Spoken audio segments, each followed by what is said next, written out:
따라합시다. 동방 박사들의 경배. 다시 한번 동방 박사들의 경배.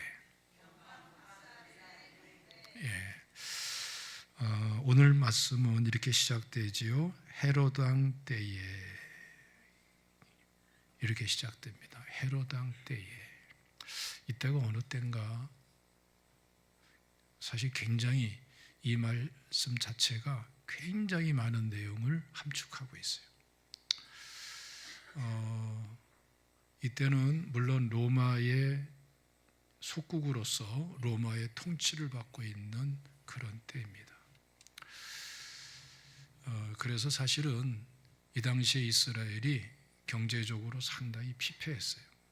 그래서 상당히 어려움이 많고 또 이 헤로드 왕이 로마가 세운 통치를 위해서 세운 소위 말하는 분봉왕이죠. 그래서 이 헤롯의 폭정에 또 시달리고 있는 거예요.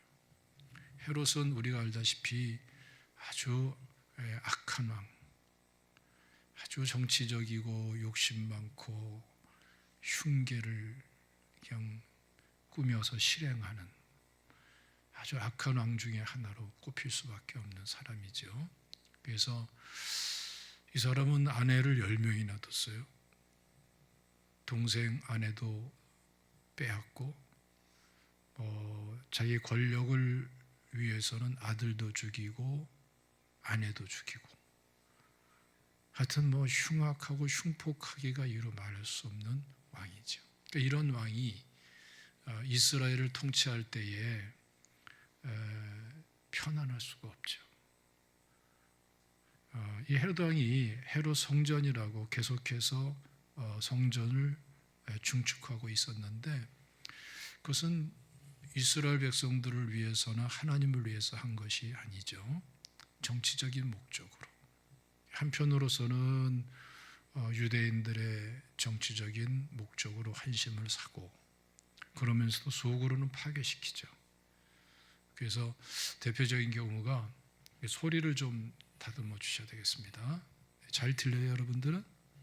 잘 들려요. 그럼 다행이네요. 여기 그 모니터 소리 좀 잡아주세요. 그 한편으로서는 아주 그 신앙을 타락시키는 일을 많이 했어요. 그래서 이 헤롯 왕은 제사장들을 또 따로 세워요. 원래 제사장들은 레위지파 중에서 그 중에서도 아론의 가문의 자손들이 이 제사장을 할 수 있게 돼 있는데 이 헤롯은 또 다른 대제사장들을 세우고 그래서 제사장들끼리 서로 간에 분란이 일어나고 하나됨이 깨지고 신앙의 정통성이 순결함이 다 망가지고 해파되도록 이러한 일을 합니다.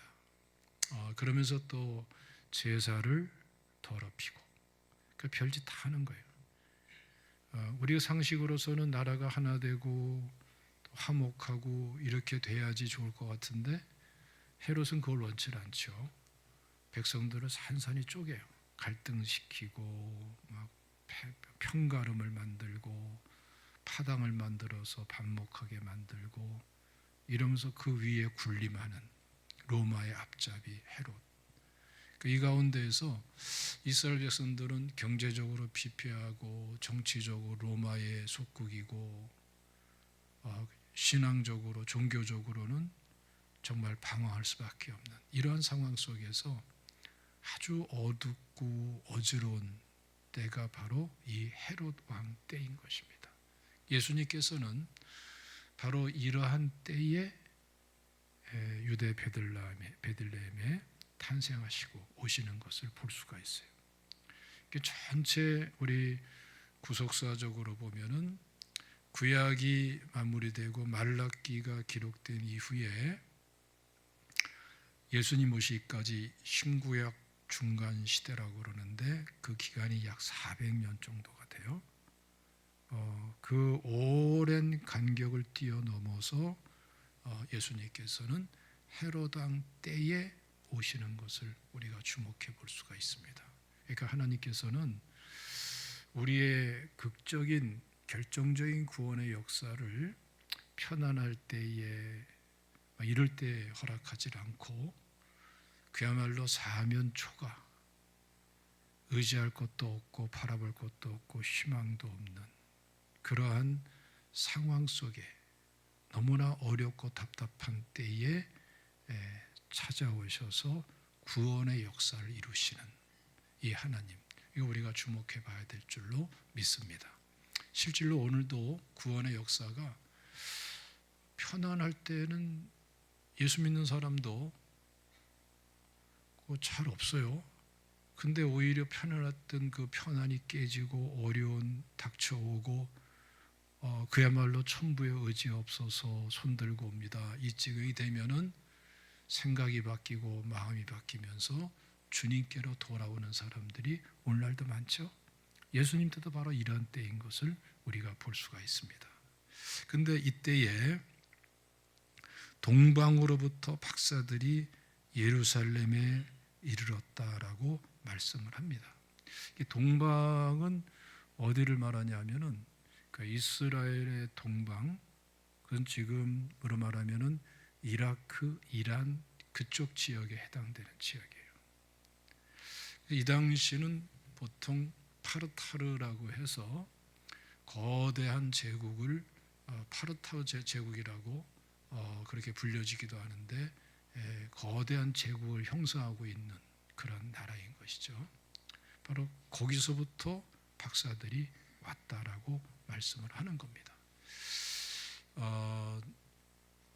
여기서 이 사람들은 어떤 사람들이냐면은 보통 점술가, 점성가 이렇게도 번역을 하고 합니다만은 이 당시에는 재정일치 사회가 많았기 때문에 이 고대로 갈수록 그래서 이들은 사실은 천문학자들이고 그래서 박사라고 부르기도 하는 것이고 또 별을 늘 보면서 별을 통해서 계절을 또 흉년과 풍년을 예측하기도 하고 그러기 때문에 이들은 또 점성가라 그러기도 하고 재정일치 사회로서 이들은 또한 자신들이 섬기는 신들과의 그 중간 제사장 역할도 하는 경우들이 많기 때문에 상당히 특별한 위치에 있는 사람이에요.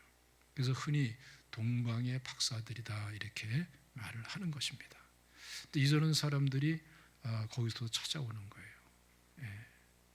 그 세 사람의 이름이 사실은 뚜렷하지가 않습니다. 일반적으로 구전되어 오다가 어느 시점부터 그냥 이런 이름이다라고 정해진 이름들이 있는데 멜키오스 또는 가스파르 또는 발타자르 근데 세 명의 이름이 이런 식으로 일반적으로 그렇게 알려져 있어요. 그러나 사실은 정확한 이름은 우리가 확인할 길이 없죠. 근데 구전되어 오다가 어느 시점부터 문서화돼 가지고 이렇게 나온 그렇게 이름이 있는데 이 세 사람이 그 먼 곳에서부터 예루살렘까지 오게 된 거예요. 이 길이 얼마나 머냐 하면은 직선거리로 오질 못하죠. 우리가 알다시피 저 이란 이라크 지역에서 이스라엘로 오려면은 일단 바다를 2번 건너야 돼요. 왜냐하면 중간에 시나이 반도, 사하라 사막이 거기 있잖아요. 글로 오질 못해요. 그러니까 위로 쭉 올라가서 아브라함을 통해서 잘 알려진 그 하란 지역까지 가는 거예요. 그리고 다시 또 이스라엘의 예루살렘까지 쭉 내려오는 아주 어마어마하게 먼 길이죠. 그게 얼마나 먼 길이냐면은 제가 한번 거리를 한번 재본 적이 있어요. 그랬더니 하란하고 예루살렘의 거리가 간단하게 말하면은 서울에서 저 일본 동경까지 해당되는 그 정도 거리가 되더라고요. 어마어마하게 먼 거리예요. 그거를 비행기 타고 오는 것도 아니고 걸어서 또 낙타 타고 그러고 오는 거죠.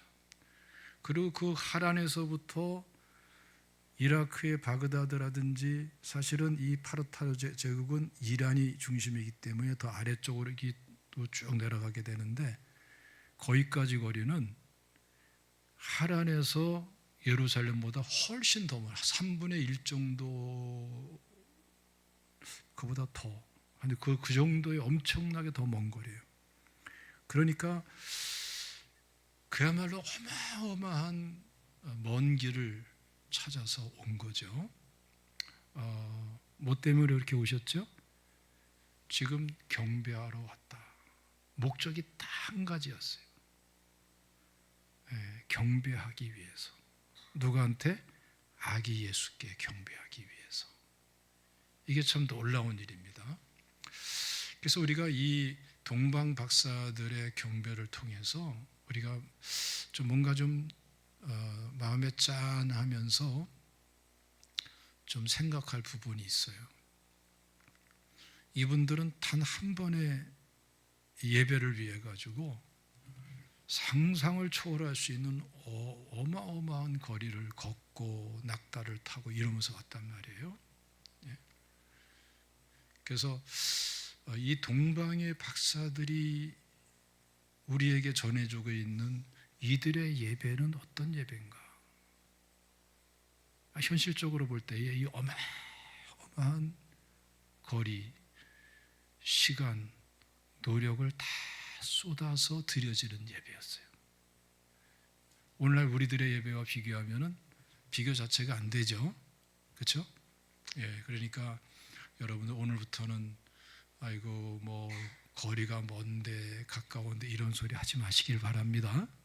오늘 교회 오면서도 아유 난 버스 타고 가고 뭐 걸어서 와야 되고 이 동방의 박사들을 보면은 그렇게 생각할 일이 아니죠. 그렇죠? 어마어마한 그러한 내용이 담겨져 있는 거예요. 뿐만 아니라 이들은 예수님께 와서 이들이 한 거는 딱 한 가지 경배인데 경배 드리면서 이들은 황금과 유향과 몰약을 드리는 걸 볼 수 있어요. 그 황금의 의미가 뭐고 유향과 몰약의 의미가 뭐냐? 뭐 이것을 생각하는 것도 나름대로 의미가 있습니다만은 여기서 제일 중요한 건 뭐냐면은 자기들에게 가장 소중한 것을 드렸다. 이게 중요한 거예요. 그러니까 예배는 이처럼 시간과 노력을 담아서 드리는 게 예배예요. 편하기 위해서 드리는 것이 아니라 사실은 하나님께 드리는 게 예배고 자기에게 가장 소중한 것을 드리는 게 예배예요. 우리는 종종 예배에 그러면 자꾸 받을 생각을 해요. 위로도 받고 축복도 받고 기도 응답도 받고 뭐 치유도 받고 그런 생각을 하기가 쉽습니다만은 사실 예배라는 것은 드리는 시간이 예배입니다. 그게 선행이 돼야 되는 거예요. 이미 우리는 하나님의 은혜 받고 예수 믿고 구원받은 하나님의 자녀들이에요. 믿습니까? 구원받은 하나님의 자녀들은 그때부터 어떤 사람이 되냐면 예배자가 되는 거예요. 구원받은 사람은 하나님께 또 뭘 받겠다라는 게 우선이 되는 것이 아니고 하나님께 드려지는 게 그 다음 단계가 돼야 되는 거예요.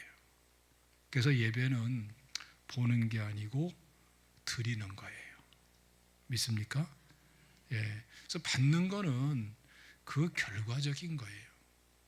순서가 받는 게 아니고 이미 받았고 사실은 예배는 드리는 게 첫 순서고 그 다음에 하나님이 주시는 것은 그 다음 순서인 줄로 믿으시기를 축원합니다.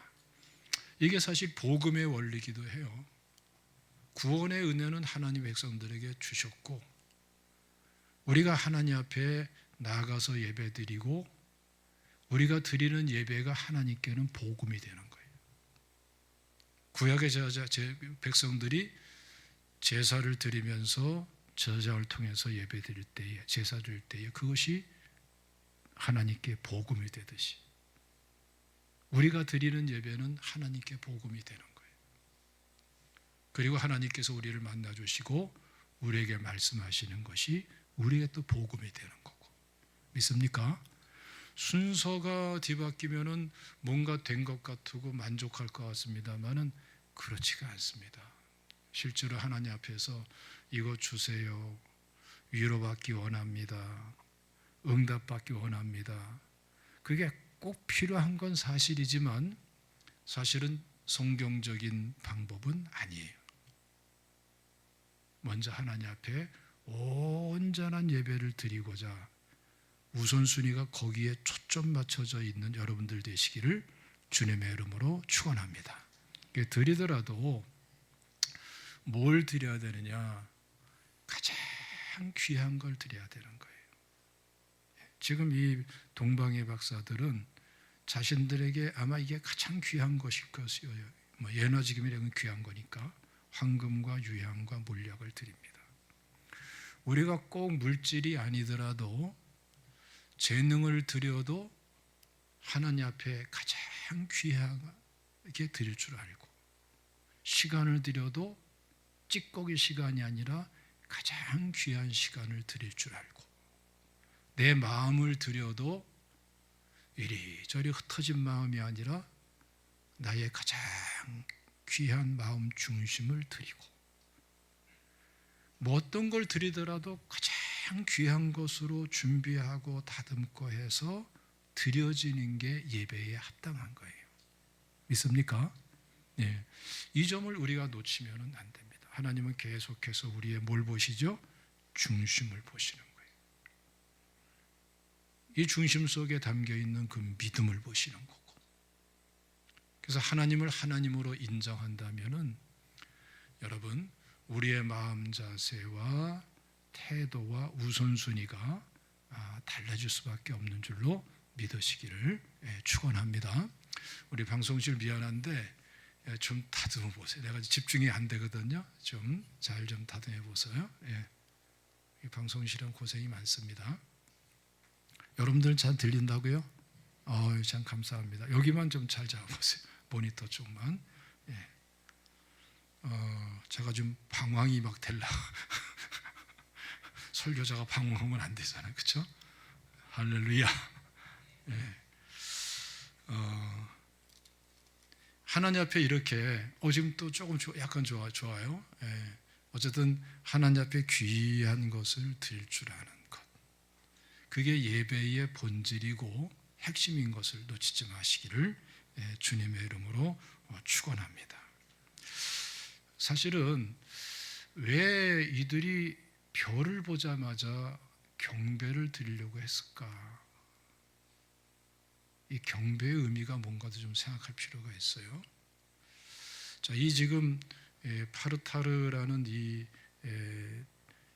제국은 정치적으로, 문화적으로 상당히 광범위하게 많은 것을 끌어안고 있는 제국이에요. 그래서 고대 사회의 여러 가지 내용들, 그래서 헬라 문화도 여기 담겨 있고, 그 주변에 있는 다양한 문화도 담겨 있고, 독특한 그러한 특징을 다 아우르고 있는 그러한 거대한 제국인 것이죠. 이들이 예수님께 경배하고자 올 때에 그 말을 경배라고 표현했는데, 예배라고 표현했는데, 이 말은 누구에게 입맞춘다, 이런 뜻을 가지고 있어요. 누구에게 입맞춘다. 그러니까 그들이 자기의 신들에게 예배드릴 때에 낮아지고 또 낮아져서, 그야말로 낮아지고 낮아져서 그 신의 발 앞에 엎드려서 그 신에게 입맞추면서 최고의 존경과 또 섬김과 사랑을 표하는 그런 자세들을 많이 취하는데 그 내용이 그대로 담아서 이 경배라는 말로 그렇게 설명되고 있는 것을 주목해 볼 수가 있습니다. 그러니까 이 동방 박사들이 그 별을 보면서 특별한 것을 깨달은 거예요. 아, 저 별은 보통 별이 아니다. 저 별은 정말 심상치 않은 별이다.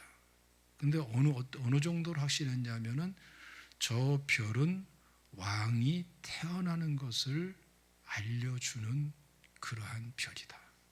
그래서 예루살렘에 와가지고 묻는 거죠. 유대인의 왕으로 나신 이가 어디 계시뇨? 라고 묻는 거예요. 그러니까 이들의 마음속에 뭐가 있었어요? 그 별은 유대인의 왕의 탄생을 알려주는 별이다. 그러니까 이들은 이 별을 통해 가지고 마음속에 확신이 있었던 거예요. 그래서 저 동방에서부터 예루살렘에 올 정도까지 엄청난 확신이 이들의 마음속에 꽉 자리 잡고 있는 거예요. 그리고 마침내 예루살렘에 도착해서 유대인의 왕으로 나시니가 어디 계시냐 하고 묻는 것을 볼 수가 있습니다.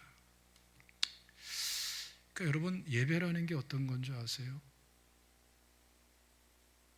사실은 오늘날 우리가 드리는 예배도 원리상으로 똑같은 방식으로 이루어지고 있는 겁니다. 이 동방의 박사들이 먼저 안 것이 아니고 사실은 하나님께서 이들에게 먼저 찾아오신 거죠. 그리고 이들에게 예루살렘까지 와서 유대인의 왕으로 나신 이를 찾도록까지 움직일 수 없는 확신을 꽉 갖도록 도우신 거예요. 그리고 그 먼 길을 한치의 오차도 없이 길을 찾아서 베들레헴 말구유까지 도착하도록 별을 통해서 인도하시는 분은 누구예요? 하나님이시죠. 우리가 지금 이렇게 한 자리에 앉아서 예배 드립니다마는 여기서 생각해 보면 희한한 게 있어요. 어떻게 우리는 살아온 배경도 과정도 다 틀린데 어떻게 이 자리에 앉아서 한 분 하나님을 향해서 예배를 드리고 있을까? 과정과 상황과 환경은 다 틀리라도 똑같은 게 있어요. 동방의 박사들처럼 하나님께서 어느 시점에서 우리에게 먼저 찾아와 주셨어요. 할렐루야. 그리고 어느새 우리의 마음을 열어 주셨어요. 할렐루야. 이게 놀라운 일이죠. 그리고 희한하게도 그때부터 우리가 예수님을 영접할 수 있었고, 그리고 사실은 하나님의 자녀가 되었고 예배자가 되었어요. 그리고 그 과정을 보면은 하나님께서 각자에게 다 과정은 틀리고 형태는 틀릴지라도 하나님께서 인도하셨다는 공통점이 거기에 쫙 있는 걸 볼 수 있어요. 그러니까 우리가 이 자리에 앉아서 예배드리는 거는요, 그냥 우연한 역사가 아닌 거예요. 그리고 그냥 저절로 되는 것도 아니었고 내 혼자 결정해서 하는 것도 사실은 아니었어요. 하나님께서 찾아와 주시고 인도해 주시고 그리고 예배자가 되도록 은혜를 주시고. 믿습니까? 이 하나님의 역사는 이렇게 일어나는 거예요. 그래서 고린도전서 12장 3절 말씀 보면은 누구든지 예수를 저주라 할 자라 하지 아니하고 또 성령으로 아니하고는 누구든지 예수를 주시라 할 수 없느니라. 이렇게 말씀하시는 거예요. 우리가 예수 믿고 구원받고 예배자가 된 것도 성령의 은혜로, 이 자리에 있는 것도 동방의 박사들을 인도하듯이 하나님께서 각자 한 사람 한 사람 인도하셔서 이 자리에. 할렐루야. 이 귀히 여기시기를 주님의 이름으로 축원합니다. 여기서 우리가 놓치지 말아야 될 게 뭐예요?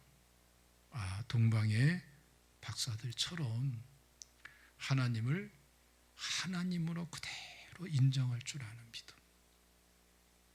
사실 여러분, 이 동방 박사들과 우리와 비교하면은 엄청난 차이가 납니다. 그러니까 동방 박사들에게 주어진 하나님의 메시지는 조그마한 거예요. 별을 보고 찾아왔으니까 굉장한 것 같으죠? 아니요. 이분들이 예수 믿은, 하나님께 나와서 하나님을 믿고 예수님께 경배하게 된 그 기간은요, 우리가 일반적으로 예수 믿는 기간과 비교하면 비교할 수 없이 짧은 기간이에요. 이들에게는 성경 66권도 없어. 그렇죠? 주변에서 이들의 신앙을 도와줄 사람도 없어.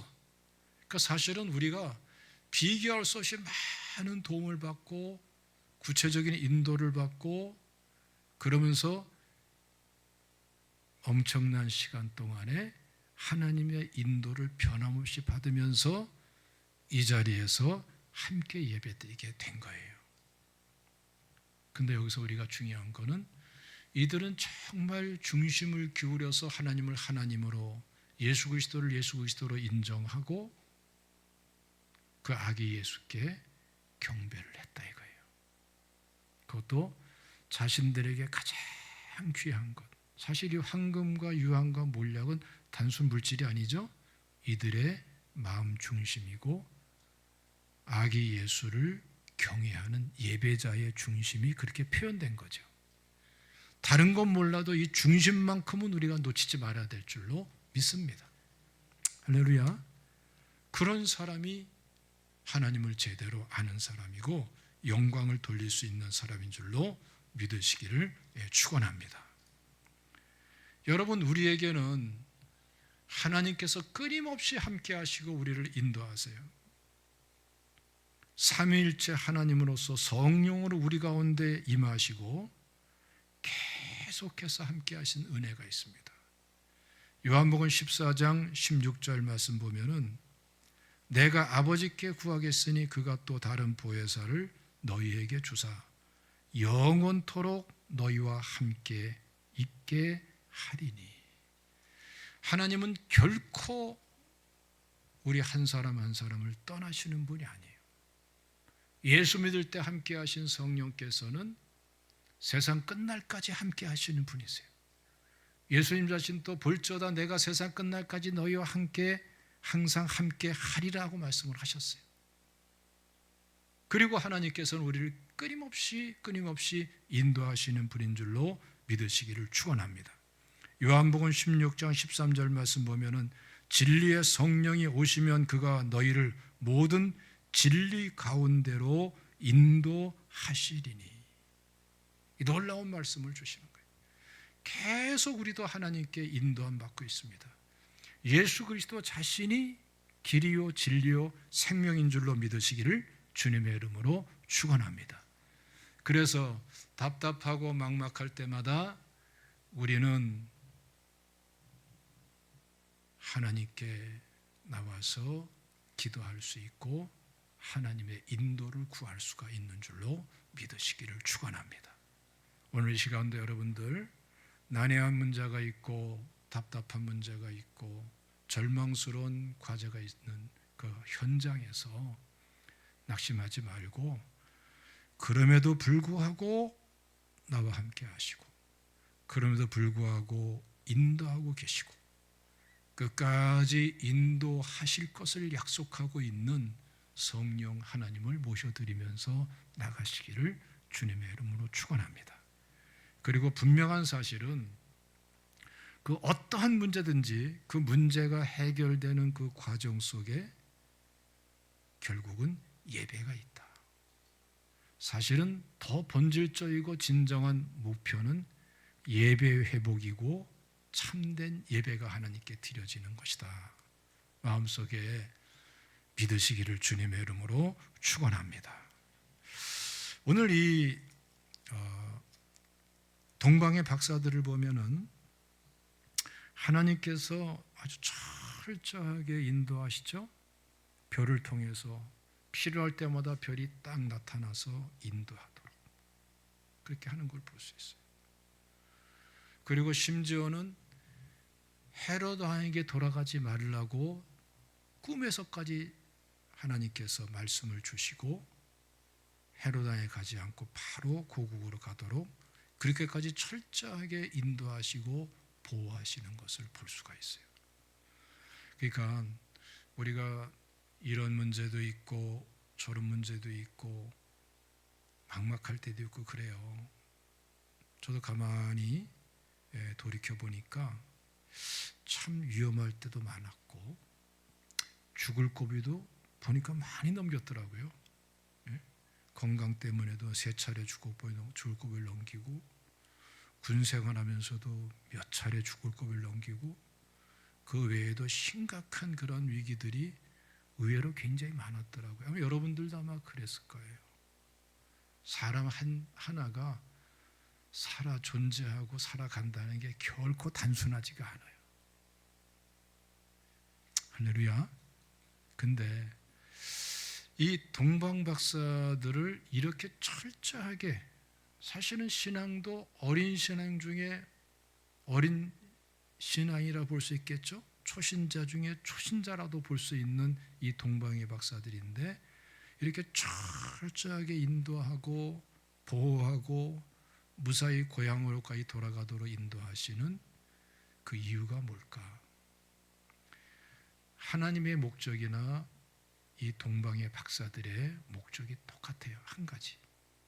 하나님은 예배받기를 원하시고 이 동방의 박사들은 예배 드리는 것이 예루살렘까지 찾아온 목적이었어요. 여러분들의 목적이 무엇입니까? 진짜 뭐 때문에 그렇게 안타까워했습니까? 또 무엇 때문에 그렇게 힘들어하고 있습니까? 혹시 그것이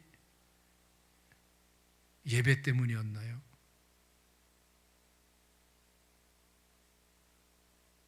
노력하고 대가를 지불하는 것이 진정한 예배를 드리기 위한 것이었나요? 그렇지 않으면 다른 것 때문이었나요? 이 동방의 박사들은요, 초신자라고도 말하기도 참 쉽지 않은 입장에 있는 이러한 사람들인데 단 한 가지 다 여기에 헌신되어 있었어요. 예배, 경배하기 위해서. 여기에 이들의 순전함이 있고 또 탁월성이 있는 거예요. 그리고 하나님의 은혜의 특별성이 있는 거예요. 성경을 가만히 보면은 하나님께서 이 동방 박사들을 참 사랑하셨다라는 생각을 하게 돼요. 그렇죠? 이들이 아기 예수께 예배하고 경배드리고 황금과 유황과 몰약을 드리고 돌아가는데 하나님께서 이 동방 박사들을 철저하게 간섭하시면서 보호하시죠. 꿈으로까지 말씀하시면서 헤롯 왕에게 가지 말라. 곧장 고국으로 돌아가도록. 그러니까 사실은 이 동방 박사들은요, 참 위험한 순간도 많았을 거예요. 아기 예수께로 오는 그 과정도 너무나 먼 길이니까 모르긴 몰라도 뭐 한두 주는 말도 안 되고 한두 달도 안 되는 거예요. 이거는 아마 이게 1년 걸렸는지 뭐 2년 걸렸는지 예측하기 어려울 정도로 엄청난 시간을 들여서 온 거고 또 돌아가야 되는 거예요. 그 과정에서 뭐 강도 때도 만날 수 있고 뭐 별일 다 있지 않겠어요? 그걸 다 보호하시고 또 예루살렘에 와가지고 유대인의 왕으로 나시니가 어디 계시냐, 쉬운 말이 아니에요. 이들은 굉장히 순수하다, 많이 배운 사람이고 식자인 건 분명한데 천진난만할 정도로 순수하다. 유대인의 왕으로 나시니 어디 있냐고 막 찾고 소문내면 어떻게 되겠어요? 저놈 누구냐 잡아 죽여라. 무슨 해를 당할지도 모를 소리를 하고 있는 거예요. 답답하니까 그랬겠지만 사실은 위험한 소리를 한 거예요. 그리고 베들레헴에서 아기 예수께 경배하고 돌아가는 길에 헤롯에 갔으면은 거기서 무슨 변을 당했는지도 몰라요. 그렇지 않겠습니까? 예? 후환을 없애기 위해서 무슨 짓을 했는지도 몰라요. 근데 전반적으로 보면은 이들은 하나님께 참 많은 사랑을 받았고 구체적인 보호를 받았어요. 그리고 순전한 예배를 드리고 갔어요. 어린 신앙인데 이들이 무사히 고국으로 돌아갔을까요? 돌아가지 않았을까요? 무사히 고국으로 돌아갔다고 확신하는 게 맞겠죠? 그렇죠? 이 이후에 이들의 삶이 축복되었을까요? 축복되지 못했을까요? 아마 많은 축복을 하나님께서 주셨을 거예요. 그렇죠? 얼마나 귀한 분들입니까? 많은 축복을 주셨을 거예요. 하다못해 예수님께서 십자가를 메고 갈보리 언덕으로 가다가 쓰러지고 지쳐서 쓰러지고 탈진해서 십자가를 맬 수가 없어서 구레네 시몬이 그 십자가를 대신 매는 거리가 있잖아요. 그 비아 돌로로사라는 그 길. 그거 걸은 것 때문에 구레네 시몬의 가정이 축복받은 거는 성경을 보면 상상하기 어려울 정도로 많아요. 자녀들까지도 축복받고. 그 동모양 바사들 엄청나게 축복을 받았을 거예요. 그렇지 않을까요? 하나님께서는 심은 대로 거두게 하시는 분이십니다. 믿습니까? 자, 근데 중요한 거는 하나님께서는 이들이 받은 축복에 대해서는 침묵하세요. 한마디도 말씀을 안 하세요. 이들이 단지 꿈의 지시를 받아서 헤롯 왕을 만나지 않고 돌아가도록 됐다라는 그 말씀만으로 딱 끝나는 거예요. 그 이후에 나오지도 않아요. 이들이 받은 축복에 대해서 침묵하시는 하나님. 이 하나님께서는 이 침묵을 통해서 뭘 강조할까요? 뭐 여러 가지 생각할 수 있겠죠. 근데 저는 전체적인 문맥으로 볼 때에 하나님께서 이 시점에서 이 내용을 통해서 강조하는 것은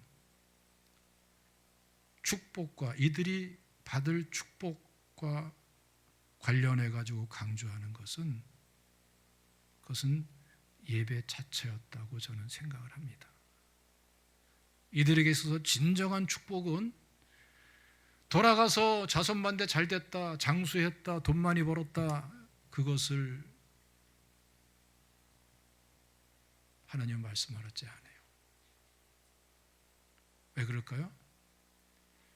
하나님께서 이러한 축복을 받았다, 물질 축복 받았다, 건강 축복 받았다, 자녀 축복 받았다 하는 그 순간부터 동방 박사들이 드린 그 예배의 가치는 추락하기 시작해요. 반감되기 시작해요. 이 동방 박사들이 진짜 참되게 받은 축복은 뭘까요? 하나님도 모르던 사람들이 이들이 받은 진짜 본질적이고 총체적인 축복은, 가장 귀한 축복은 사실은 아기 예수께 경배, 예배드리는 그 예배 자체인 거예요. 그렇지 않을까요? 사실 우리들의 생활도 마찬가지입니다. 뭐 기도해서 이런 응답 받았다, 내 자녀가 뭐가 잘 됐다, 뭐 병도 낫다, 악한 영도 떠나갔다, 여러 가지 것들을 많이 얘기할 수 있지만 사실 하나하나 하나님 앞에서 가지쳐 나가면은 진짜 우리에게 귀한 축복은 뭐예요?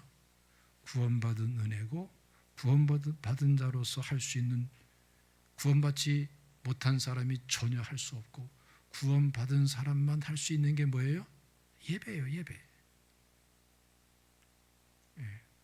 우리에게 진정으로 성탄을 맞이해서 내가 받을 수 있는 축복, 내가 누릴 수 있는 축복, 내가 받은 특권, 축복이 무엇인가, 그리고 진짜 풍성하게 누려야 될 것이 무엇인가 정리한다면은 이 동방 박사들이 드린 그 예배가 될 수밖에 없고, 이 예배의 특권과 영광을 알아가는 것이 우리에게 가장 큰 축복인 줄로 믿습니다. 이러한 성탄이 되시기를 주님의 이름으로 축원합니다. 기도하겠습니다. 감사하신 주님, 오늘 이 말씀을 따라 우리가 나아갑니다.